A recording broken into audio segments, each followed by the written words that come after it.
Every area in Dark Souls 3 explained in 10 seconds. The Cemetery of Ash. You wake up in a graveyard like you just respawned from a terrible party, and the game immediately introduces itself with a giant knight who turns into a sentient tree tumor halfway through the fight. Ludek's Gundyr Arena. This is where you learn the first rule of Dark Souls. If an enemy looks dead, it's not.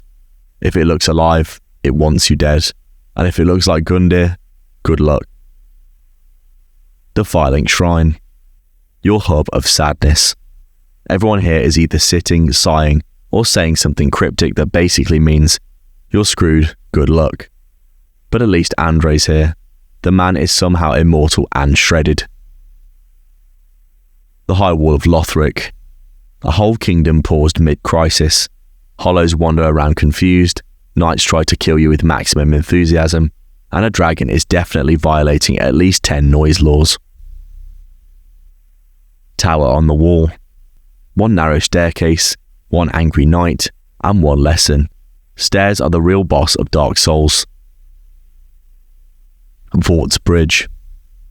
You walk out onto a pretty bridge, then Vort, the world's angriest refrigerator dog, slams into you like a hockey player at full speed. The Undead Settlement. A peaceful countryside village where all the villagers unanimously agree you need to die. There are giant firing squads, screaming hollows, and a man with a cleaver who looks like he eats adventurers for protein. The Cliff Underside. A wooden ladder, 100 torches, and a crowd of undead waiting to greet you like Black Friday shoppers. The Pit of Hollows. A cozy sacrificial pit run by the Mound Makers, who specialise in PvP, chaos, and questionable life choices. The Road of Sacrifices. This forest is full of bird people who dive bomb you with all the subtlety of seagulls attacking a tourist with fries.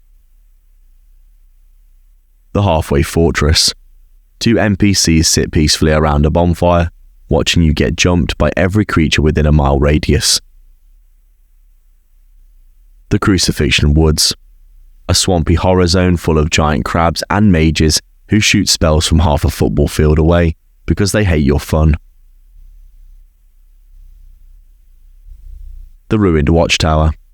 A quiet tower housing a single very large man who hits you once and sends you back to the bonfire like you never existed. Farron Keep. The swamp to end all swamps. Poison everywhere, mosquitoes, slugs.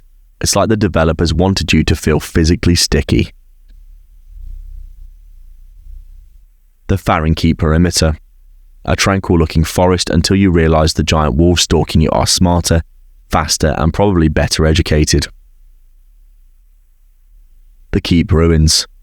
A collapsed fortress guarded by 2 hyper-aggressive sword bros who chase you like they drank bold Red Bulls. The Cathedral of the Deep. A huge religious building full of monstrous worshippers who have clearly mistaken faith for throwing corpses and goo at strangers. The Cleansing Chapel. A safe room surrounded by enemies who are definitely planning something the second you step outside. The Cathedral Graveyard. A peaceful cemetery except every enemy is a pile of giant blood-sucking maggots. Great ambiance. The Catacombs of Carthus. Skulls rot, skeletons reassemble, and every hallway is a booby trap designed to embarrass you in front of yourself. The Demon Ruins. A fiery retirement home for demons who still hit like they're in their 20s.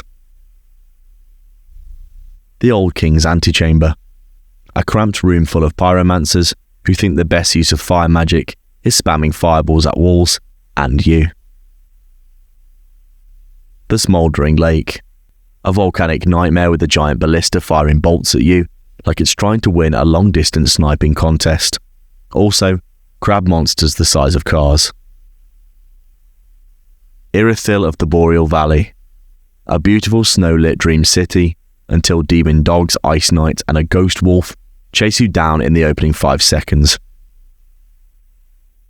The Water Reserve. a dark room containing one giant spider lady who was absolutely not mentioned in the travel brochure. The Irithyll Dungeon, a prison where the jailers reduce your max health simply by looking at you, which is a horrifying power I think many parents wish they had. The Profaned Capital, a ruined mouldy maze filled with toxic sludge and a giant king whose entire combat plan is grab player, crush, repeat. Anor Londo. Yes, it's back, but now with more dust, more moonlight, and a boss fight where your opponent is basically evil spaghetti wielding a magic bow. The Darkmoon Tomb, a quiet hidden room where half of Dark Souls 1's backstory comes to depress you in 30 seconds flat. Lothric Castle, the kingdom's last stand, dragons perched on roofs, knights everywhere, and a very we're doomed but still fabulous aesthetic. The Dragon Barracks.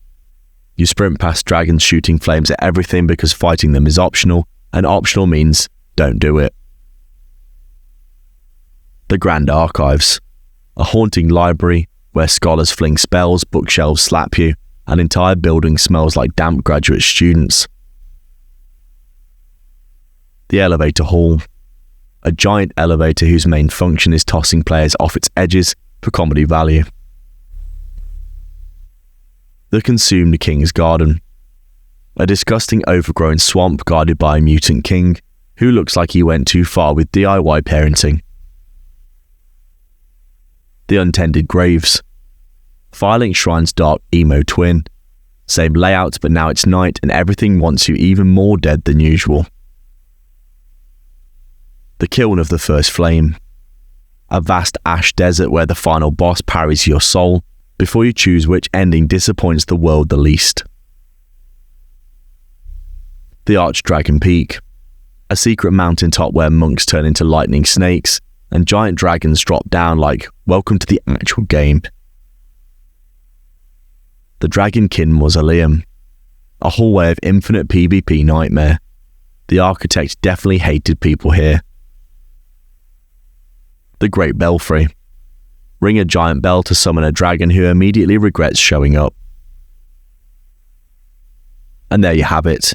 Every single area in Dark Souls 3 explained with the perfect balance of truth, chaos, and swamp trauma. If you enjoyed this tour of misery, magic, and questionable medieval infrastructure, make sure to hit the like and subscribe, and let me know which area made you uninstall the fastest. And remember, if life gets too hard, at least you're not stuck in Farron Keep. Thanks for watching, Ashen One. Now go link the fire, or don't. I don't judge.